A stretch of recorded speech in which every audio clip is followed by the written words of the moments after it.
Irmãos, nos preparando para a mensagem dessa noite, eu vou dar a oportunidade para o Hermes. Ele vai cantar um hino, nesse instante uma música. Vamos ouvir a canção, nos preparando também para ouvir a palavra do Senhor nessa noite.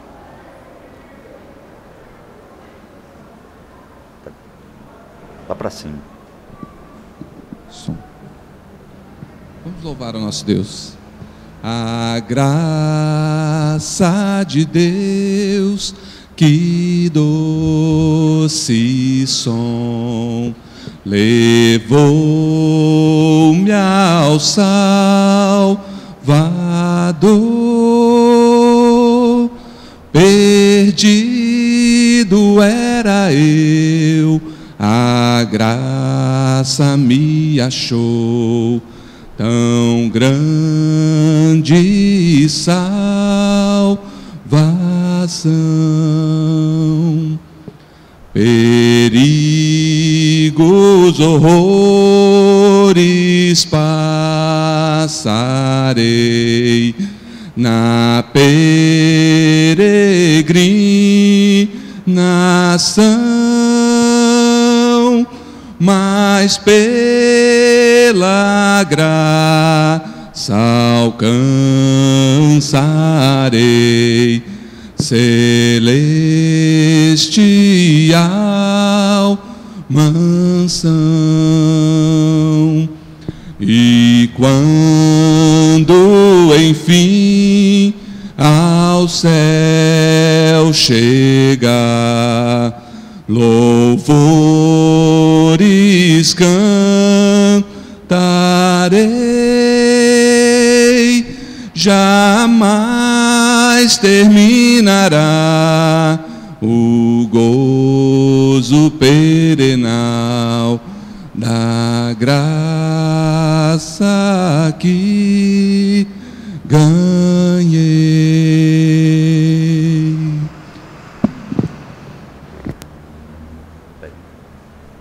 Deus abençoe. Viu aí, Mirth? Tá vendo? Ó, coral. Convidado já, viu, Hermes? Abra sua Bíblia em 1 Tessalonicenses 2, do verso 13 ao verso 20. Vamos ouvir a palavra do Senhor nesse instante.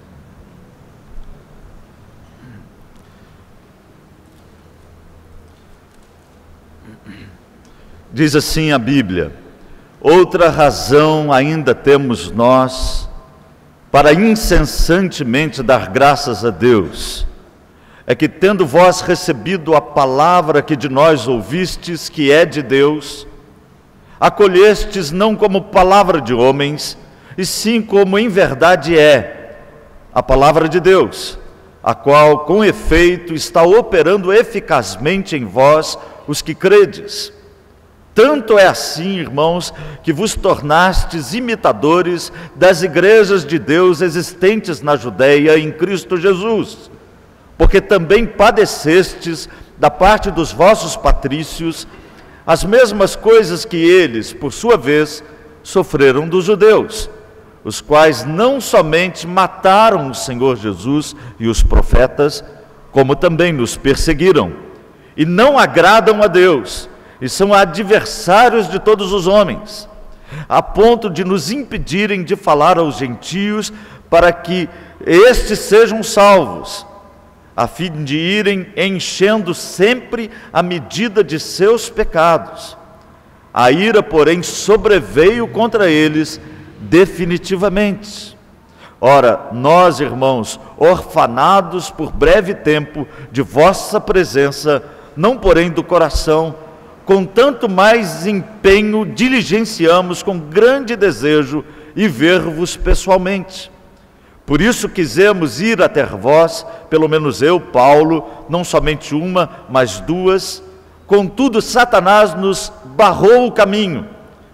Pois quem é a nossa esperança, ou alegria, ou coroa, em que exultamos na presença de nosso Senhor Jesus em sua vinda? Não sois vós? Sim, vós sois realmente a nossa glória e a nossa alegria. Que Deus abençoe a sua palavra, fale conosco, toque no nosso coração nessa noite, nos transforme, nos anime, nos revigore, traga alento para o nosso coração. Não feche a sua Bíblia, mantenha o texto aberto, vamos estudá-lo nessa noite, buscando riqueza para a nossa alma, para o nosso coração. Algumas coisas elas não são, não seriam cômicas se não fossem trágicas.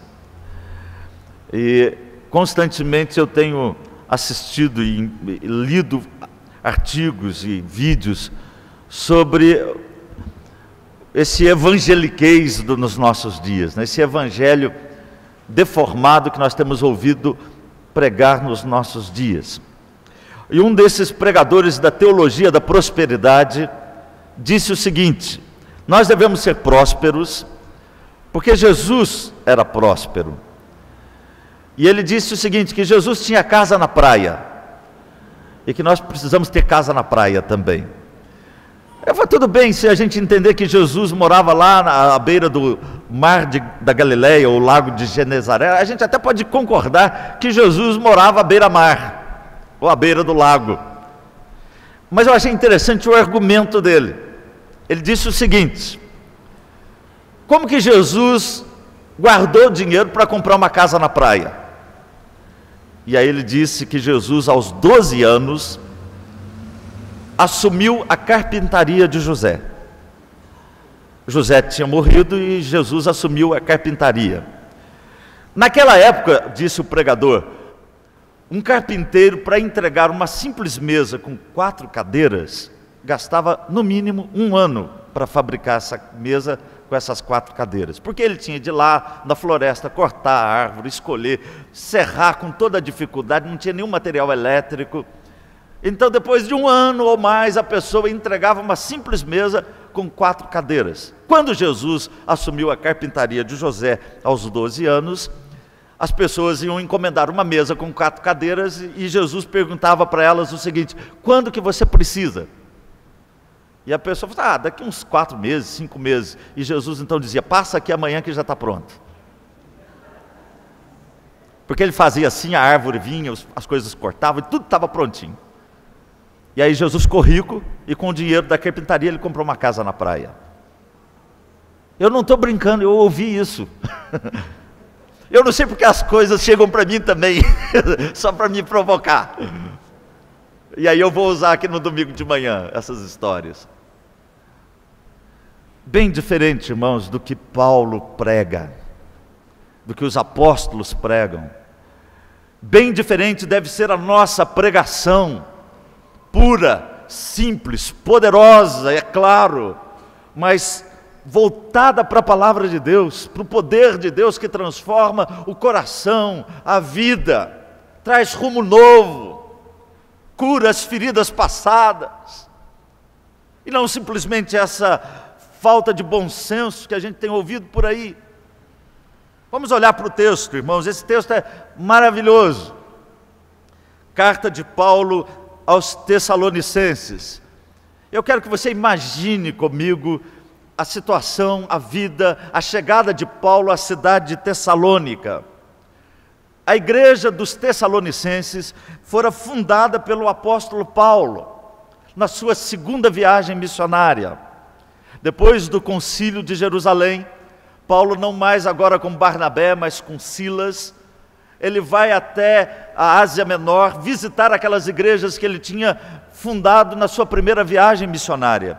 E lá na Ásia Menor, na cidade de Troade, Paulo tem uma visão à noite de um varão macedônio que diz, passa a Macedônia e ajuda-nos. Atos 16, 9. E Paulo então, com Silas, vai para Macedônia. E ali ele vai em primeiro lugar para a cidade de Filipos, e prega lá em Filipos. Lá em Filipos há a conversão de Lídia, a vendedeira de púrpura, a libertação de uma jovem adivinhadora, e Paulo é levado para a prisão com Silas, e lá na prisão o carcereiro também, pela mensagem do apóstolo Paulo, se converte. Depois desse acontecimento, Paulo é expulso de Filipos e ele vai então finalmente para a cidade de Tessalônica. E aí ele chega à cidade de Tessalônica. Era uma cidade importante na época, eu tenho falado isso aqui algumas vezes, aproximadamente uns 200 mil habitantes Tessalônica tinha nos dias de Paulo. E quando Paulo e Silas chegaram a Tessalônica, a fama deles já tinha chegado ali. Lá em Atos capítulo 17, verso 6, o texto diz: estes que têm transtornado o mundo, chegaram também aqui. E aí em Tessalônica nasce uma igreja. A Bíblia diz que muitos judeus se converteram, milhares de pessoas, gregos daquela região, e algumas mulheres da sociedade importantes se converteram. E uma igreja nasceu na cidade de Tessalônica, conforme nos diz Atos capítulo 17.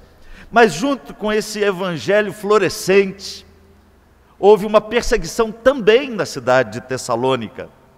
No capítulo 17 de Atos, verso 5, o texto diz que judeus, movidos de inveja, associados ao homem dentre a malandragem, se insurgiram contra os discípulos. E eles levantaram falsas acusações, a tal ponto que Paulo e Silas precisaram sair depressa da cidade de Tessalônica. Paulo, então, depois desceu até a cidade de Corinto, e lá de Corinto, provavelmente, ele escreveu a sua carta aos Tessalonicenses. A oposição a Paulo e aos missionários continuou, mesmo depois da partida de Paulo e Silas da cidade de Tessalônica. E aí nós chegamos nesse texto que nós lemos, que faz parte da defesa de Paulo em relação ao seu ministério, ao seu apostolado ali na cidade. E eu usei aqui nesse ponto algo que o reverendo Hernandes Dias Lopes escreve no seu comentário desse livro, dessa carta. Ele fala que nessa defesa de Paulo, Paulo apresenta aqui o que ele chama de atributos de um líder espiritual. E ele faz o seguinte comentário: o líder espiritual, ele é um evangelista frutífero, verso 1 a 3, um mordomo fiel, verso 4 a 6, uma mãe que acaricia, verso 7 e 8, um pai exemplar, verso 8 a 12, e um pastor amoroso, verso 13 ao verso 20. Muito bem, aproveitando tudo isso, eu quero que você olhe agora para o texto que nós acabamos de ler. Porque Paulo diz no verso 13: outra razão ainda temos nós, para incessantemente dar graças a Deus. Paulo está usando aqui uma expressão interessante. Ele está dizendo que fazia coro com os tessalonicenses, que agradeciam a Deus em meio a muitas provas por ter conhecido e abraçado o Evangelho. E Paulo está dizendo: nós também agradecemos a Deus, juntamente com vocês. E Paulo diz aqui no verso 13 que ele agradecia a Deus porque aqueles crentes acolheram a palavra dos apóstolos, não como palavra de homem, mas como a própria palavra de Deus que foi trazida a eles. No verso 14 a 16, Paulo fala da identificação da igreja do Senhor Jesus de todos os tempos e de todos os lugares. Paulo está dizendo que a perseguição em Tessalônica era um sinal de que eles faziam parte da igreja, porque a igreja da Judéia foi perseguida, porque os profetas foram perseguidos, porque Jesus foi morto. Então eles tinham uma identidade da perseguição da igreja do Senhor Jesus. E finalmente Paulo termina o texto falando da grande alegria que ele teria no dia de Deus, na vinda de Jesus. E essa alegria seria os próprios crentes tessalonicenses convertidos ao Senhor Jesus. Eu quero fazer duas afirmações, ou dois comentários preliminares aqui, antes da gente entrar no tema, que são dois textos meio complicados aqui nessa passagem. O primeiro deles vem no verso 15 e 16, quando o apóstolo Paulo fala sobre a ira de Deus sobre os judeus. Não se trata de antissemitismo, irmãos, ou seja, ódio em relação aos judeus, alguma coisa nesse sentido. Mas o que Paulo está dizendo aqui é que Israel como nação foi rejeitada por Deus. Judeus vão se converter até o final da história, Esse é o remanescente fiel. Mas Israel, como nação, esgotou a paciência de Deus. E é isso que Paulo está dizendo no texto. Então, como nação, eles foram rejeitados como o povo de Deus. A igreja agora é muito maior do que um simples Israel. E o outro dado preliminar, também difícil nessa passagem, vem no verso 18, quando Paulo diz que ele queria voltar para Tessalônica, no entanto, Satanás barrou o caminho. E Paulo diz: eu tentei 1, 2 vezes, mas Satanás barrou o meu caminho. Essa é uma boa pergunta. Será que Satanás tem o poder de nos impedir de fazer alguma coisa? Eu espero responder essa pergunta na nossa mensagem dessa noite. Mas eu quero que você olhe para esse texto e enxergue comigo aqui algo maravilhoso.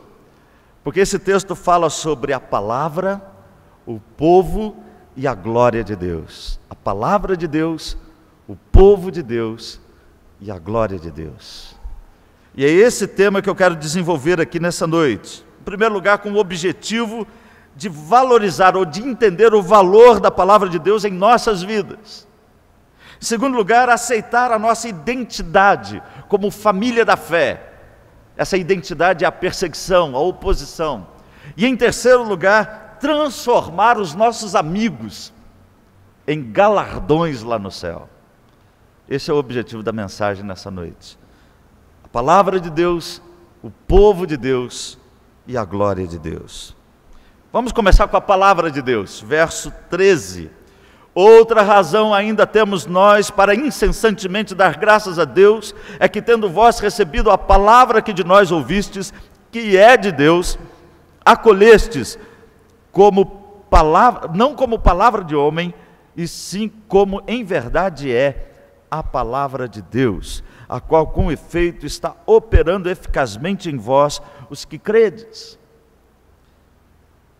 Em primeiro lugar, Paulo está dizendo aqui que eles receberam a palavra de Deus. Essa é a primeira ênfase do verso 13. E ele diz: também agradecemos, fazendo uma referência ao que aconteceu lá em Tessalonicenses 1:6, quando os tessalonicenses agradeceram. E Paulo diz: nós também estamos fazendo coro com vocês, agradecendo porque vocês receberam a palavra. E eu acho impressionante o que Paulo diz aqui nesse texto. Paulo diz que eles receberam a palavra não como palavra de homens, mas como palavra de Deus. Paulo está mostrando claramente aqui, irmãos, que a palavra do Evangelho, pregada pelos apóstolos, não era uma palavra qualquer, mas era a própria palavra de Deus dita a homens pecadores. E a expressão receberam aqui, ou a palavra receberam, traz a ideia de um chamado externo. Ou seja, como que Deus vai falar com as pessoas? Como que Deus fala hoje com as pessoas? Através da sua palavra. Deus chama pecadores ao arrependimento através da pregação da sua palavra. Deus podia usar, como eu disse aqui inicialmente, Deus podia usar os anjos para fazer isso. Você já imaginou? Se de repente descesse milhares e milhares, ou descessem milhares e milhares de anjos e começassem a pregar aqui, que impacto que isso ia acontecer na cidade? Deus poderia usar animais, como eu disse, ele usou uma mula uma vez para falar para Balaão. Você já imaginou? Se lá na sua casa o seu cachorrinho poodle começasse a pregar e começasse a falar. Deus poderia usar as pedras para falar. Jesus disse que se as crianças não clamassem, as pedras clamariam na entrada triunfal dele em Jerusalém. Você já imaginou se Deus usasse pedras? Mas Deus não quis usar os anjos, Deus não quer usar os animais e nem as pedras. Deus quer que você e eu preguemos a palavra. É assim que as pessoas vão ouvir e vão crer no Senhor Jesus. Paulo, em Romanos capítulo 10, diz que a fé vem pela pregação, e a pregação do Evangelho de Jesus Cristo. Mas como ouvirão, se não há quem pregue? Essa é a pergunta que Paulo faz.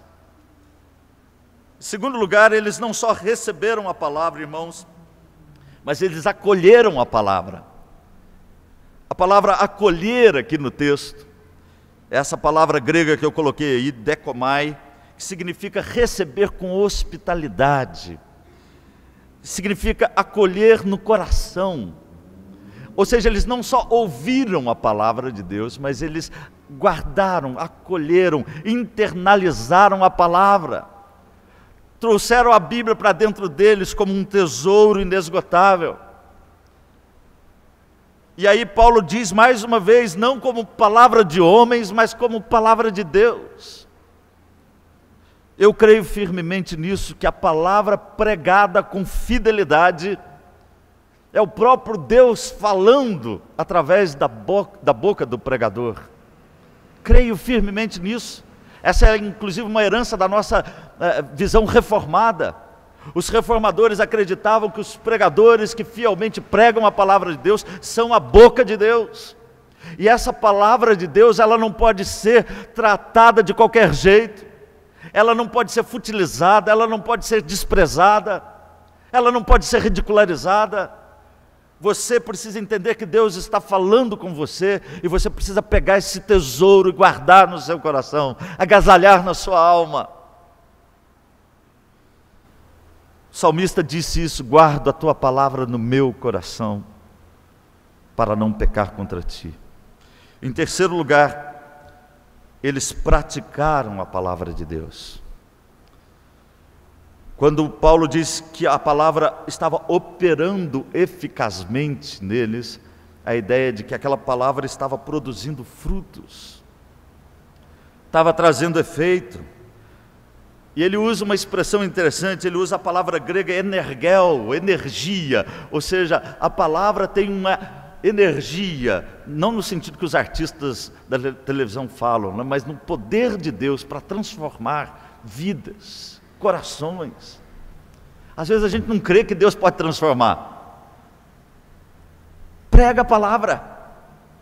A gente às vezes acha que as pessoas vão ser transformadas pelo nosso argumento filosófico, pelos as nossas estratégias humanas.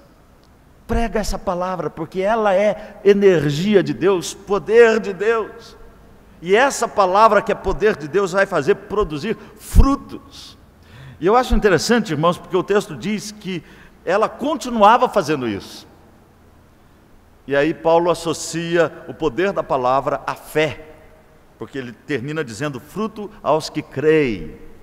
Esses que creem em Jesus Cristo, através da palavra de Deus, recebem os frutos que essa palavra produz, porque ela é poder de Deus para edificação, para transformação, para correção, para educação na justiça, como diz Paulo. Palavra de Deus. Eles ouviram aquela palavra, eles acolheram aquela palavra, e aquela palavra fez com que eles produzissem frutos para a glória de Deus. Em segundo lugar, eu quero falar sobre o povo de Deus. E alguém fez um comentário interessante: na palavra de Deus dentro de nós, o povo de Deus ao nosso redor. E é exatamente isso que Paulo vai falar aqui no verso 14 ao verso 16 dessa passagem.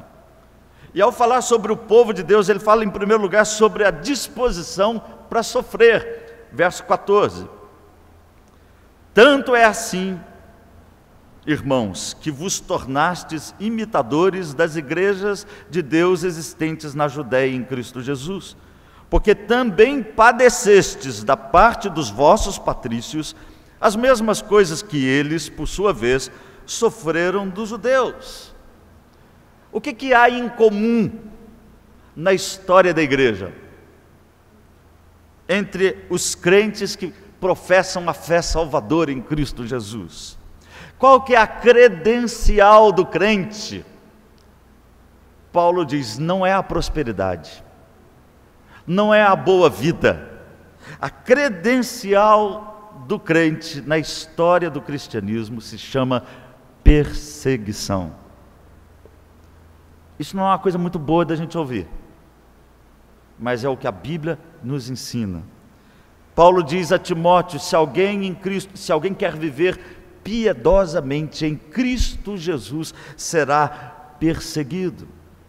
E há uma razão muito simples para isso, irmãos. porque Jesus é o nosso Senhor, e se chamaram o nosso Senhor de Beelzebu, o maioral dos demônios, como vão tratar os servos desse Senhor? Por isso que Jesus diz: o mundo vos odeia, porque odiou a mim em primeiro lugar. A marca da igreja se chama perseguição. Não tanto uma perseguição física, como aconteceu em Filipos, às vezes acontece, mas há uma perseguição hoje ideológica, aquela perseguição que te exclui, porque você não quer andar como o mundo anda, aquela perseguição que te deixa na geladeira, porque você não quer fazer aquilo que as pessoas fazem, e o mundo vai te criticar, vai te perseguir, vai te hostilizar, vai fazer chacota. Se você realmente quer viver para Deus e para Jesus, a Bíblia diz que você vai ser perseguido. Essa é a identidade da igreja. E a ideia do verso 15 é exatamente essa: identificação. Ao sermos perseguidos, irmãos, diz Paulo aqui, nos identificamos com a igreja de todos os tempos. Paulo diz aqui no verso 15, olha lá: os quais não somente mataram o Senhor Jesus e os profetas, como também nos perseguiram, e não agradam a Deus, e são adversários de todos os homens. Olha o argumento de Paulo: eles estão perseguindo vocês, porque vocês abraçaram a palavra de Deus, vocês creram no Senhor Jesus, e essa é a identidade da igreja. Assim como perseguiram os profetas no Antigo Testamento, assim como mataram Jesus, assim como perseguiram os apóstolos, a igreja, através da história, por ser de Jesus, será perseguida. E aí no verso 16, Paulo fala, ou nesse verso 15, Paulo fala também da culpa dos judeus, que não agradaram a Deus e são adversários de todos os homens. Ele está falando aqui do ódio que o judeu tinha em relação aos gentios, aos que não eram judeus. Mas no verso 16, Paulo nos ensina que essa igreja, apesar das lutas e das oposições, Deus tem um plano. Essa igreja continua, ela prossegue. Verso 16, olha o que o texto diz: a ponto de nos impedirem de falar aos gentios, para que estes sejam salvos, a fim de irem enchendo sempre a medida de seus pecados. A ira, porém, sobreveio contra eles definitivamente. Apesar da oposição, irmãos, a igreja foi edificada em Tessalônica. E o texto diz que a medida da ira se encheu sobre aquela nação dos judeus, que rejeitaram Jesus Cristo, que perseguiram os profetas, que expulsaram os apóstolos. Mas nós entendemos também, irmãos, que a medida da ira há de chegar sobre aquele que se opõe ao Evangelho. Deus rejeitou a nação de Israel, não rejeitou os filhos dele, mesmo sendo israelitas, mas a nação como um todo foi rejeitada. Paulo desenvolve esse argumento em Romanos, de forma mais clara. Falamos sobre a palavra de Deus dentro de nós. Em segundo lugar, sobre o povo de Deus ao nosso redor. Temos uma identidade de sermos perseguidos por causa da nossa fé. Mas eu quero terminar, irmãos, falando em terceiro lugar sobre a glória de Deus. Verso 17 até o verso 20. Ainda que Paulo esteja tratando ainda do povo de Deus aqui no verso 17 e 18, mas o objetivo é apontar para a glória de Deus. E ele diz algo importante aqui no verso 17. Paulo diz que eles foram arrancados fisicamente de Tessalônica, mas que aqueles crentes de Tessalônica estavam plantados no coração dos apóstolos. Ora, nós, irmãos, orfanados por breve tempo de vossa presença, não porém do coração, com tanto mais empenho diligenciamos com grande desejo e ver-vos pessoalmente. Paulo, ele provavelmente está se defendendo aqui de uma acusação falsa. Os judaizantes estavam falando: vocês saíram de Tessalônica? Correram, fugiram, saíram de noite, porque vocês não se importam com os crentes de lá. E Paulo está dizendo: olha, na verdade, saíram com a gente, Nós fomos arrancados. A palavra que ele usa aqui, orfanados, significa levados embora, literalmente arrancados. Então Paulo está dizendo para aqueles crentes que eles e Silas foram arrancados da cidade. No entanto, Paulo diz que os crentes de Tessalônica não foram arrancados do coração dele e dos apóstolos. Ele usa a expressão não, porém, do coração. É como a gente usa a expressão, longe dos olhos, mas perto do coração.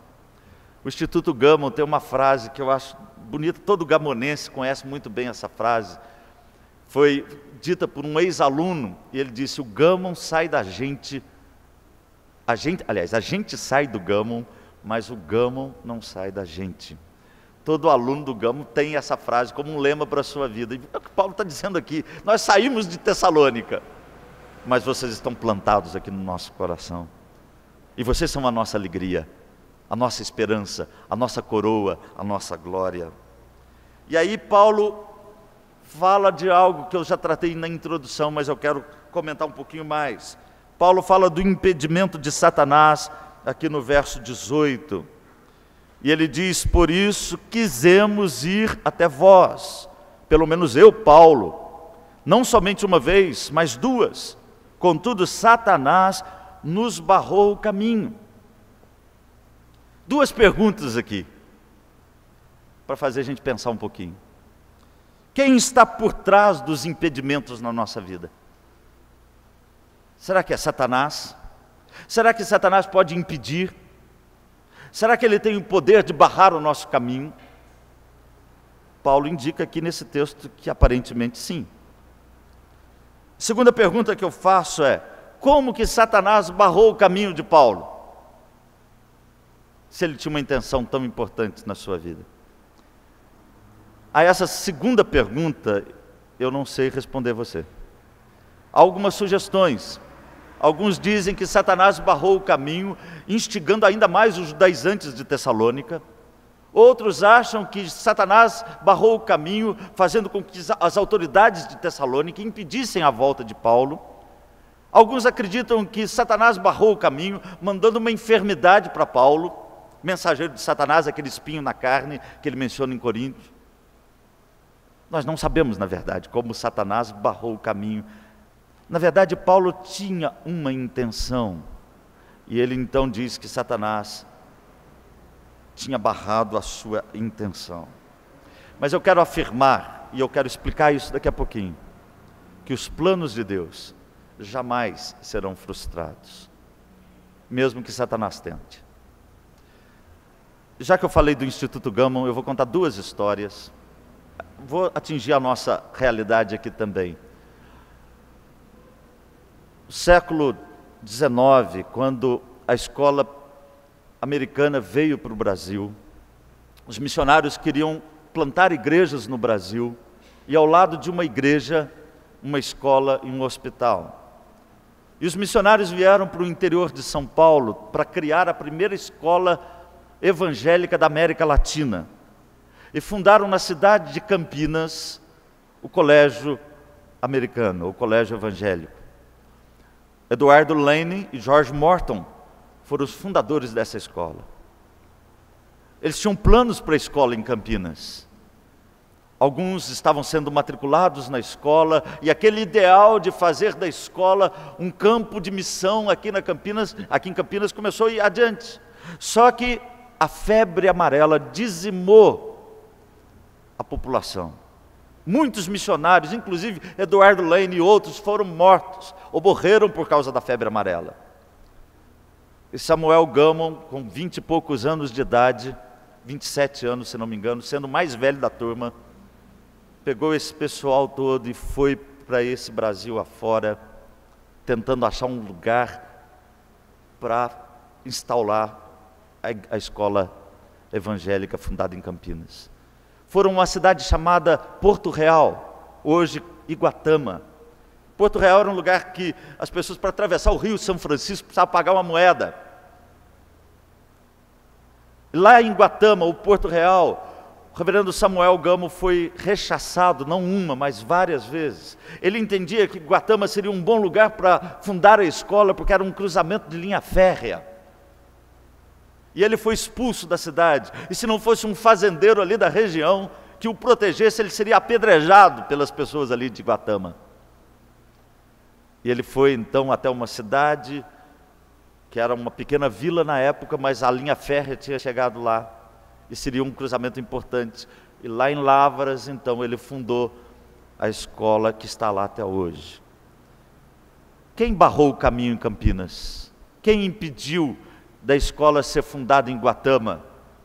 Talvez Satanás tenha tentado agir, e talvez aos olhos dos missionários o diabo estava tentando impedir o caminho, mas o plano, o propósito de Deus permaneceu. Aqui em Jaú, quando o reverendo da Gama estava pregando o evangelho lá no Jardim de Baixo, e uma turba, como diz o reverendo Luiz Rodrigues Alves, cheia de ódio, arrastou o pastor pela barba, e depois de espancá-lo, ele foi terrivelmente judiado. Quem fez isso? Talvez você diga, o diabo estava por trás, mas os planos de Deus foram frustrados. O reverendo da Gama saiu da cidade, lá no alto da colina ele ajoelhou e disse: Senhor, faça com que em Jaú nasça uma igreja próspera, que seja uma igreja vibrante, que ela cresça e que ela seja um referencial para todas as igrejas da região. Satanás frustrou os planos? Ele tentou. Quem sabe do ponto de vista humano ele até conseguiu, mas não dos propósitos de Deus, porque nenhum dos planos de Deus pode ser frustrado. Eu quero terminar, irmãos, e aí Paulo fala dos crentes como a grande alegria, a esperança, a coroa, a glória dele. No verso 19 e 20 é o ápice desse texto, quando ele diz assim: pois quem é a nossa esperança, ou alegria, ou coroa, em quem exultamos na presença de nosso Senhor em sua vinda? Não sois vós? Sim, vós sois realmente a nossa glória e a nossa alegria. Quando Paulo fala aqui a respeito da vinda de Cristo, ele usa a palavra parousia, que tem a ver com a segunda vinda de Cristo. Em outras palavras, Paulo está olhando para a glória por vir, na manifestação da volta de Jesus, e ele diz: todo o nosso esforço, todo o nosso sofrimento, toda a nossa luta, toda a perseguição, todo o revés, toda a artimanha de Satanás, na verdade tudo isso vai cair naquele dia glorioso que Jesus voltar. Vocês serão a minha honra, a minha alegria, a minha coroa. Que coisa maravilhosa esse texto. Eu fico imaginando isso, irmãos. Nós não temos consciência de quem foi alcançado pela nossa mensagem um dia. O Juliano estava me contando hoje, na hora do almoço, algo interessante, que uma pessoa estava para se jogar da ponte, se suicidar. Ele leu um outdoor, um versículo bíblico, e naquela hora ele saiu dali e entrou numa igreja. Se esse Deus que está sendo dito aí é verdadeiro, ele vai falar alguma coisa comigo nessa igreja. E Deus transformou aquele coração. Eu me lembro que uma vez eu fiz uma pregação, eu era um adolescente, 17 anos, preguei num acampamento, e depois de muitos anos, eu fiquei conhecendo um diácono, e esse diácono disse assim: eu me converti numa pregação de um jovenzinho adolescente, em tal e tal lugar. E eu fiquei pensando: meu Deus do céu, era eu, que nem sabia falar direito. E Deus usou. A Bíblia diz que esses convertidos pela instrumentalidade da igreja serão a nossa coroa quando Jesus voltar. Eu gosto de uma música do Paulo César, do grupo Logos. O coro dessa música diz assim: os teus amigos, transformados em irmãos, galardões eternos, lá nos céus serão. Que coisa linda, não é? Eu não quero outro galardão, irmãos. Eu quero ver os meus filhos, os meus amigos, as minhas ovelhas sendo esse galardão, não para me engrandecer, mas vê-los no céu, sendo a minha alegria, a minha coroa e a minha glória. Crentes que são a esperança, a alegria, a coroa e a glória. Vamos lembrar, para a gente terminar, a palavra de Deus dentro de nós, o povo de Deus ao nosso redor e a glória de Deus. Esse foi o nosso tema, as 3 divisões, né? A palavra de Deus dentro de nós, o povo de Deus ao nosso redor e a glória de Deus diante de nós.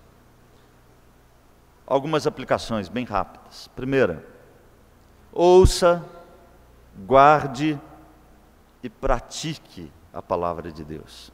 Simples.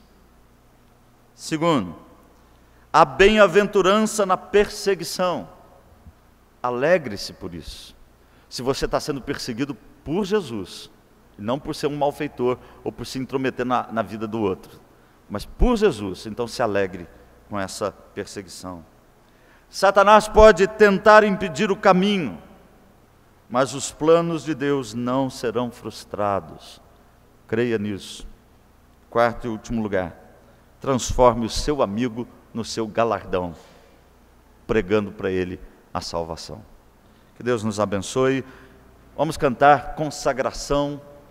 Essa canção fala dessa vida importante que nós devemos dedicar aos pés do nosso Senhor Jesus.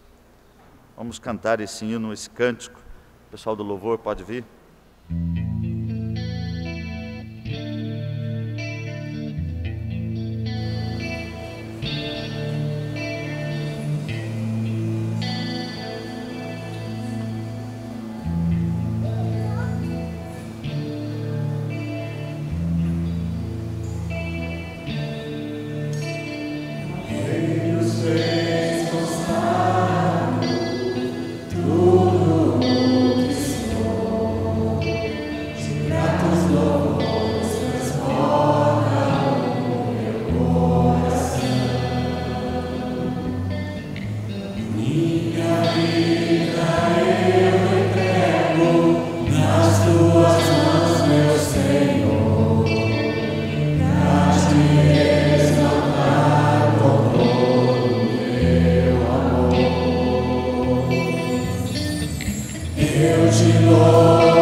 orar, irmãos. Pai querido, realmente a Ti seja toda a honra, toda a glória, todo o louvor.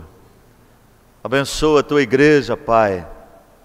Deus, desperta o nosso coração para termos mais a Tua palavra em nós, para vivermos como igreja do Senhor Jesus, ó Deus, vivendo uma vida bonita aos Teus olhos, pregando o Evangelho para aqueles que estão à nossa volta, no nosso trabalho, no nosso dia a dia, fazendo da nossa vida um estilo de pregação, ó Deus.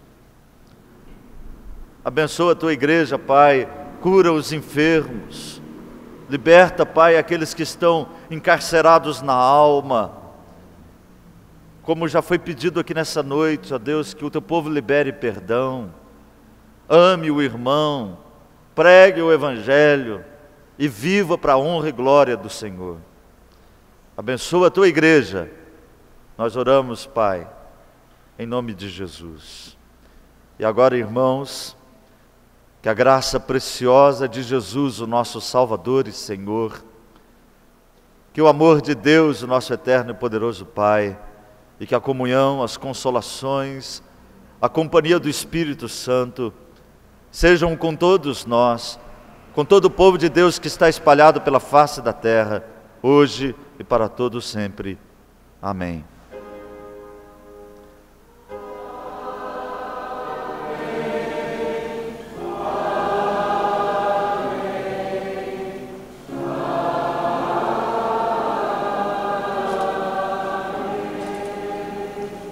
Senta um pouquinho.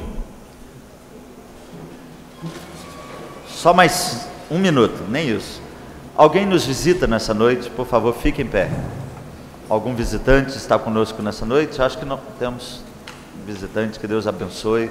Duas visitas, não? Estão aqui conosco nessa noite. Opa, Deus abençoe. Lá na galeria também temos uma visitante lá. Isso, cumprimenta lá para a gente.